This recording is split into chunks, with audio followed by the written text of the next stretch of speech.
everybody, and welcome to the Court of Public Opinion. Peter Clayton behind the camera. We were just musing the number of people in other parts of the world who get in touch with us. Most of my life I have spent broadcasting on a local radio station, either in Sydney at 2GB, or where I started up in the north coast of New South Wales at 2GF Grafton, or here in Adelaide at 5DN Adelaide, a bit later on 5AA. But Pete reminded me of the number of places in the world where we get response to our podcasts and through our postings on Facebook. Pete, what would be the most far-flung place? South America? Well, I think there was South America, I forget what country. England, Scotland, France, I know Japan. Anyway, we are grateful for all the feedback we get.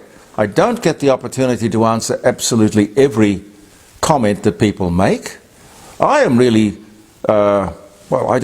enthused and refreshed because I don't know that we get very many, I could count them on one hand, very many unpleasant remarks. Most people are just keen to add to the argument or correct me if we say something that is wrong, inaccurate. And I call it the encyclomedia because out there is a person who knows absolutely everything about everything. Now, he or she is not necessarily the same person, you understand, but as a collective pool of wisdom, there is nothing more smart than the Court of Public Opinion. But the encyclomedia, I like that. It's just a modern version of the encyclopedia. I don't think people have encyclopedias anymore, they just have Google. Mind you, there's nothing wrong with Google. I refer to it often, except for medical questions. Dr. Google should be avoided. I have some terrible stories about Dr. Google. And the other thing, I mentioned to you Harold Anderson yesterday, a wonderful 93-year-old former Member of Parliament who's a great enthusiast and knowledge bank for things relating to the assassination of John F. Kennedy. And he will be coming on the show on a future Friday morning, sometime when he's got the time. 93 years old and he's too busy. All right. Okay. Anyway, something which will be a talking point with regard to John F. Kennedy in the near future will be that the priest who was called in to give John Kennedy the last rites. Now, this is after he was shot.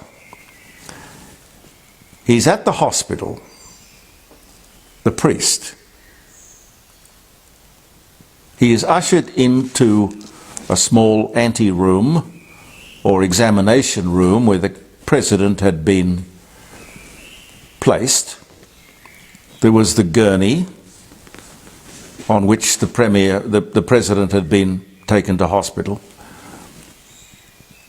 There was a sheet over his head. And you know how in the Catholic religion the last rites are administered and there's a cross made on the forehead. Now the priest was so moved by all of these events, he wrote a book. Now the book has just been published this week in America. I'm going to try and get a copy of it. The book is called He's Dead All Right. That's all it's called. He's Dead All Right. It's a remarkable first-person account of what happened immediately after the president was shot. There was great discussion about the time of death. The story goes that he was taken to the hospital and the Secret Service did not know how wide this conspiracy might be. Was this an attack on the American government? Nobody knew. Nobody could know. Was it a lone gunman, or was it several?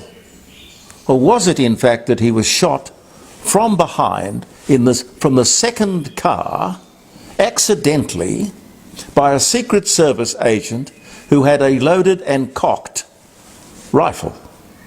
Because that Secret Service agent disappeared, so too did the rifle, and no mention was ever made of any of this. Anyway, it's a fascinating story. Harold Allison knows all about it, that this priest left word that the book that he was writing, his personal account of giving the president the last rites, was not to be published until his death. Now, he maintains that the president was dead. The official story goes that he wasn't. Now, the other part of that story is that the president, they didn't want, not knowing how big this conspiracy or attack on the United States executive really was, they didn't want anyone to know he was dead until they had the vice president on Air Force One back in Washington, so that there was still an executive to run the country, which is why they fudged the actual time of death. Anyway, what I'd like to do is to talk to I can't talk to the priest, obviously, because he's gone to God, but I can talk to his nephew, who was instrumental in getting this book published. And of course it adds to the myth and the legend and the mystery. Anyway, that's all to come. Closer to home, ladies and gentlemen, in the court of public opinion, Moonee Valley Council. Now, Moonee Valley is in Victoria. Moonee Valley Council is running a seminar for school leavers. And you know what the seminar is on? It's called Centrelink for Students. Centrelink for welfare for students, in other words. My God. Centrelink for students. Kids coming out of school should be filled with enthusiasm and optimism. They don't need Centrelink. I think this is really shocking. You know, I heard something similar here when I was doing the show in the morning on 5DN. A listener rang to tell me that the kids had in their classroom representatives from welfare, Centrelink. Don't even know if it was called Centrelink back in those days, but anyway, they came into the classroom to show the kids how to fill out the forms to get the dole. And this particular parent was horrified, as indeed I was, and indeed I am. You know, we don't need children to think of, because it's very easy when you're young and somebody's putting money in your pocket. Welfare becomes a hammock. It's meant to be a safety net. Just pure and simple. But mind you, over the years I talked to a lot of people in the Human Services Department, Welfare Department, all of these things. We used to have people who would come in and talk to listeners about their problems with pensions and whatnot. And I could not help over and over again but get the impression that there was a desire by these people to get as many people onto welfare as possible, whereas I think probably you and I would think to ourselves, no, we want to get as many people off welfare as possible. But that's just me. Rachel Plum, don't know if you know the name, she's the finance writer with The Age. She came up with something interesting during the week. Baby boomers should stop spending because they are driving up the interest rates. Yeah, inflation. You're making it harder for us millennials to buy a house. Now, I don't know, but God, if you've worked all your life, and I'm talking about the people who came up through the Depression, certainly through the Second World War, the hard-working backbone of Australia. You're talking to these people who hit retirement and decide that they want to enjoy their superannuation or their savings, or sell the house and get a unit somewhere, or maybe go into a retirement village and go for a few cruises. I mean, people have a right. Just because they're baby boomers, it does not mean that they're profligate. It simply means that they've reached a time in life where they can enjoy life. So I'm sorry, my dear, I think you're wrong. I think we all, as we grow up, make enough sacrifices for our children, and then, if we're lucky, our grandchildren, but there should be enough left for us to have a bit of fun with. Energy costs and fuel costs are fueling inflation. Oh, energy costs and fuel costs, and generally speaking, the cost of living. But of course, the Canberra people, the Canberra bubble, as Gary Morgan reminded me last Friday, they're so far removed from that sort of reality, they don't really care. That's fine by them. And speaking of Gary Morgan, the Roy Morgan survey, which came out a little while ago, the survey shows that the coalition has a lead over Labor. It's not great, 38 to 31. 38 to 31. Mind you, I would like to think that any government, Liberal or Labor, would have to get 51% of the vote. But no, Labor got in with 30%. I think it should. I'd like to think of things being a little more decisive than that.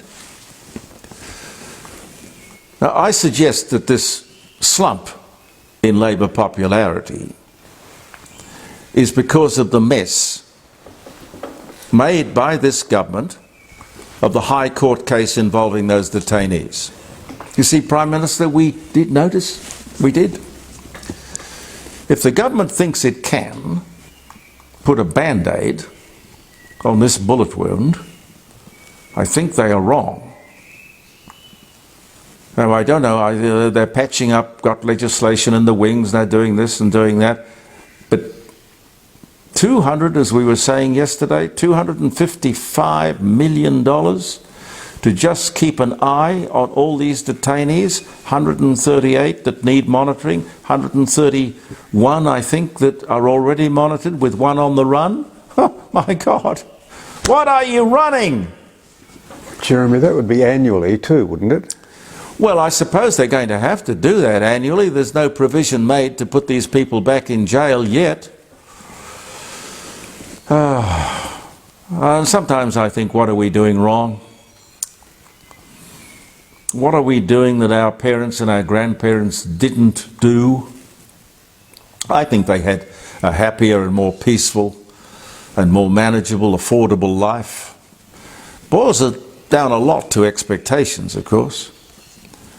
Going back then, I can remember my grandparents lived with us. Well, they had to. They were the backbone of the family, really. Christopher and I, having lost our father shortly after the war. It was an affordable life, really. We lived within our means because there were no such things as luxuries. Mostly it was sort of paycheck to paycheck or pension check to pension check. We had lay-bys, or we could save up. Yes, there's an expression you don't hear much of these days. Save up, golly. We didn't have any credit cards. What the hell was a credit card? If you had a car, we never had a car. If you had a car, you were rich. One would never eat out. The cafe society certainly hadn't been invented. You know, if you didn't go and buy shoes, you had one pair of shoes and they were resold or half sold. And snazzy sports shoes, what the hell were they? Sand shoes, weren't they? No gyms, no overseas travel, impossible. Do you think maybe today we're a little spoilt, a little demanding, a little entitled? Yeah. 62% of us say that we are stressed, trying to make ends meet. Sounds kind of normal, I suppose. 23% say they will not be able to put food on the dining room table for Christmas. Now that's bad. And it's going to be particularly difficult at this time when expectations are high. Kids, of course, have great expectations. Extra demands are made on the charities, the salvos particularly, and other charities as well, of course, at a time when people have less, of course, to give. Now, Pete's right. It's cost of living, cost of electricity, cost of fuel, all of these things just pile up on the average Australian. And particularly when it comes to fuel, well, the federal government could cut excise tomorrow. Because 50% of every dollar you spend on petrol goes to the government. They could give us a Christmas bonus. Cut the excise. Cut it for 2-3 months. But of course, their pursuit of renewables and all that climate change nonsense, that is adding to our electricity bill, which is reflected. It's a multiplier. It's reflected in everything we buy, every place we go, everything we do. And that is a direct result of this government's policy on renewables. But funnily enough, the media doesn't stand them up against a wall, doesn't give them a hard time, no hard questions. You know, like Australia's 1% of global emissions would have what sort of effect on climate change? We just accept all this rubbish that comes out of Canberra. And yes, we keep paying the bills and these people keep getting elected. Happy birthday if you're having a birthday. It is the 30th. Wow, end of the month. The end of the month. And there are very few days left in the year, let alone till Christmas. American and British sign a peace treaty in Paris. They did that in over Vietnam as well. Paris must be the place to go to for signing peace treaties. Oh, why not? Well, you know, Dubai is the place to go to if you want to talk about climate change. Can you imagine the amount of money they spend in Dubai on air conditioning alone? Can you imagine what that does to climate change or man's contribution to it?